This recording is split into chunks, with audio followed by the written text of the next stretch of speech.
کاکتۆر دەست خۆشببی پێشەوەی بینە سەر پرسیارەکانی فێرخوازان پێمان خۆشە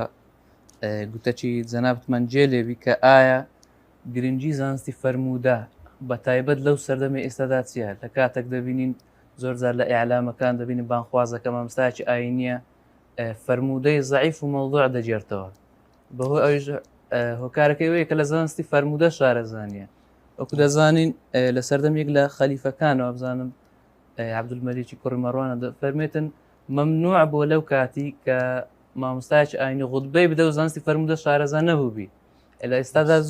زۆر بانخواز دەبینین کە فەرموودەی مەوزوع دەجێرتەوە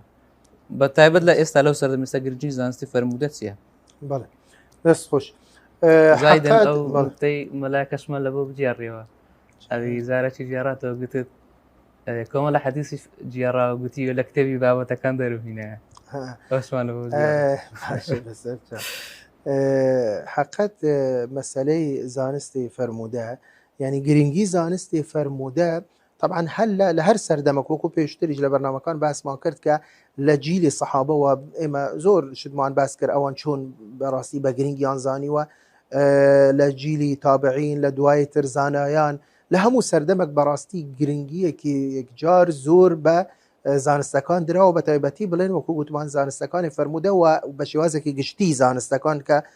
یەک لە بەرنامەکان باسمان کرد کە تەنیا یەک زانستمان نییە دەیان زانستمان هەیە کە پەیوەندی بە فەرموودەی پێغەمبەرەوە هەیە درود خوای لەسەر بێت بۆیە ئێمە بەڕاستی گرنگی ئەم زانستانە لەوەی دەرەکەوی لەوەی بۆمان دەرەکەوی ئەوش ئەوەیە بەڕاستی ئێمە کە لە ڕێی ئەو زانستانە دەتوانین یعنی بە شێوازێکی ڕاست و درست و تەندروست و بڵێن ئەوە لەگەڵ فەرموودەکان بکەین یعنی وئیلا طبعا فەرموودەکانی پێغەمبەر درود خوای لەسەر بێت ئەوەی کە تومار کراوە وەکو پێشتریش ئاماژەمان پێ کرد طبعا لە کتوبی حەدیث هەموو فەرموودەیەکی تێدا تەنانەت ئیسرائیلیات و فەرموودەی هەڵبەسرا و مەوزوع و مەتروک و منکەر و زەعیف و طبعا لە هەمان کاتیش فەرموودەی صحیح و صحیح حەسەن و ئەوانەشی تێدا بۆیە بەڕاستی گرنگی ئەم زانستانە لەوەدایە بۆ ئەوەی کە ئێمە یعنی ئەمە پێوەرە ئەمە فلتەرە یعنی میزانە ئێمە لە ڕێی ئەم زانستانە فێرە بین دەزانین چیان فەرموودە بەکەڵک دێ چیان بەکەڵک نایە چیان ڕاستە چیان ڕاست نییە چیان دروستە چیان خەلەلی تێدا لاوازە یعنی بۆیە بەڕاستی ئەگەر یەکێک شارەزایی نەبی لەو زانستانە ئەو وەختی وەکو بە عەرەبی دەڵێن کە حاتبی لەیل وەکو ئەوە دەبی کە کەسێک بە شەو بچی تاریکستانە بچی دار کوبکەتەوە دەڵێ جارۆهەیە لەوانەیە دەستی دەکەوی مارێکیش هەلە گریوات زانی دارە مەسەرەن ئەو وەختیان درندەیە یان شتێک حەشەرەیەک پێوە دەدە ینی کە حاتبی لەیل ئەو وەختی زیان بەخشەکان و شتی باشی دێتە ناو دەستی بەڵام ئەگە بێت و لە ڕووناچی ئەو بچی هەر شتێک کوبکەتەوە ئەو وەختی چاوی دەبینی ئەو وەختی خۆی دەپارێزی لە شتە زیان بەخشەکان و ضعیفی و صحیحی زاروایە خودی حەدیثەکەش تێگەیشتنی حەدیثەکەی بە مێشتی خۆی لێکی دەداتەوە نازانی کە پێغەمبەر بۆ مانای نەیفەرمووی ڕاستە و جەخ ئێمە کە باسی زانستەکانمان کرد لە کوتا و بزانام کوتا بەرنامە بوو کە باسی زانستەکانمان کرد باسمان کرد کە کۆمەڵێک زانست پەیوەندی بە ئیسنادەوە هەیە پێدەگوترێ علومی ئیسناد کۆمەڵە زانست پەیوەندی بە مەتنەوە هەیە علومی مەتنی پێدەگوترێ یەک لەو زانستانە فقهی حەدیثە وەکو ئاماژەمان پێ کرد ضوابط یعنی چۆن ئێمە لە فەرموودەکان چۆن ئیش بە فەرموودەکان بکەین مەرجی هەموو فەرموودەیەک صحیح بی کەواتە دەبی ئیشی پێ بکرێ لە هەموو کاتێک و لە هەموو شوێنێک و بۆ هەموو کەسێک تطبیق دەبی ئەمە بابەتێکی تر ئەمە بابەتێکی بڵێن ئوسولیە بۆیە بەڕاستی یعنی و بە تایبەتی ئێمە کە باسی ئەم سەردەمەی خۆمان دەکەین کاکە ئەگەر ئێمە بڵێن پێش 50 ساڵ 100 ساڵ مثلا مامۆستایەکی ئاینی بوون منە بانخوازە کەسێک ئەگەر بڵێن عوزری بووی بدوزینەوە بڵێن ئەو لەوانەیە نەیزانیوە مثلا ئەو حەدیثەیە هەڵبەسراوە مەوزوعە مەتروکە ضعیفە مثلا یعنی قرس بووە ئەو هەموو کتاب لەبەردەست نەبووە یعنی ئاسان نەبووە لە بۆ ئەو سەردەمانە بەڵام بەڕاستی ئێستا ئەو عوزرە نەماوە ئێستا هەر کەسێک پێش ئەوەی کە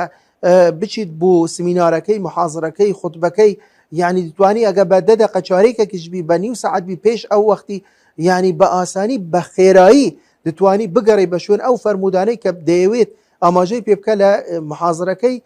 بزانی ئایا ئەو فەرموودانە ئاستی ئەو فەرموودانە لە چه ئاستێکدان ئایا صحیحن ئایا ضعیفن ئایا زانایان چیان فەرمووە يعني ئەحکامی ئەو فەرمودانە هەمووی بە ئاسانی توانی بەدەست بهێنێ. ئەوەی کە باست کرد یعنی بەداخەوە بەڕاستی کە مەسەلەن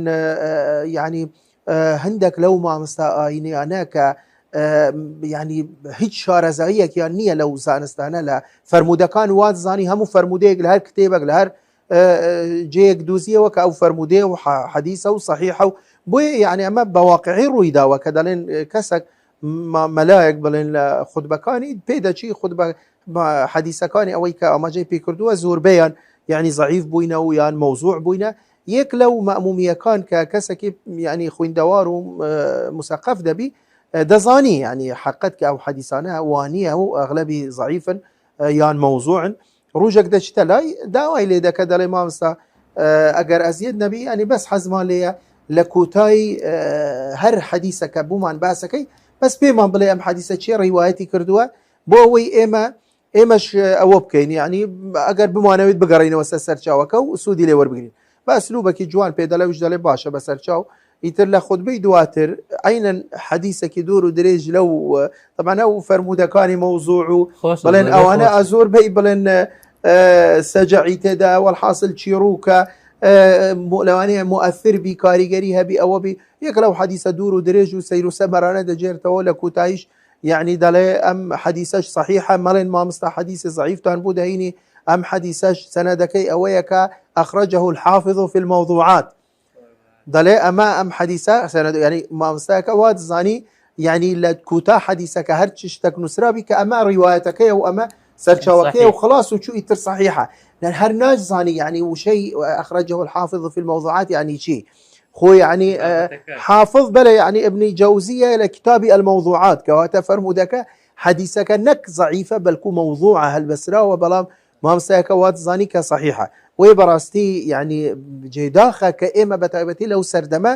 یعنی و بەتایبەتی بەڕاستی زۆر یعنی بەداخەوە کە دەبینی کەسەی وا هەیە زۆر لە ئاستێکی بەرزیشدا ئێمە گومانمان لە دڵسوزی و ئیخلاص و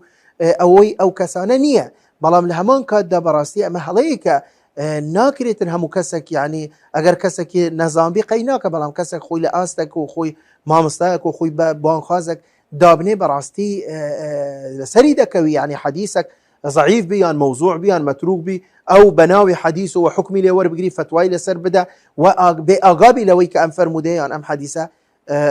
صحیحە. ئەمە بەڕاستی بۆیە گرنگی زانستەکانی فەرمودە لەوە دەرەکەوی بە حقیقت یعنی مەفروزەوە هەموو کەسێک بەتایبەتی ئەوەی کە پسپۆرە ئەوەی کە مهتەمە ئەوەی کە بڵێن بانکخوازە ئەوەی کە خەتیبە ئەوانە زیاتر بەڕاستی پێویست دەکات گرنگی بەو زانستانە بدرێ. بڵێ